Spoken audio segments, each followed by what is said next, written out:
રાજસ્થાનના પાલી જિલ્લાના ઐતિહાસિક ખેરવાગઢ ઠેકાણામાં સદીઓ જૂની પરંપરાને તોડીને પહેલીવાર એક દીકરીને ઉત્તરાધિકારી બનાવવામાં આવી છે. પૂર્વ રાજ પરિવારના સ્વર્ગસ્થ ઠાકુર હરિશ્ચંદ્રસિંહ જોધાના અવસાન બાદ તેમની 13 વર્ષની એકમાત્ર પુત્રી તેજસ્વી કુમારી જોધાના માથા પર પરંપરા મુજબ પાઘડી બાંધીને તલવારથી અંગૂઠો કાપીને લોહી વડે રાજ તિલક કરવામાં આવ્યું અને ત્યારબાદ તેમને ઠેકાણાના નવા ઠાકુર જાહેર કરવામાં આવ્યા.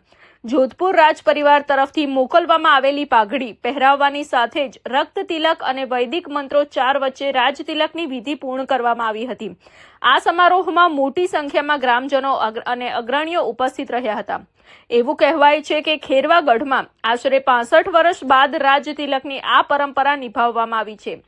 પુરુષ ઉત્તરાધિકારી ન હોવા છતાં દીકરીને ઠેકાણાની જવાબદારી સોંપવાનો આ નિર્ણય મહિલા સશક્તિકરણ અને બદલાતી સામાજિક વિચારસરણીનું પ્રતીક માનવામાં આવે છે.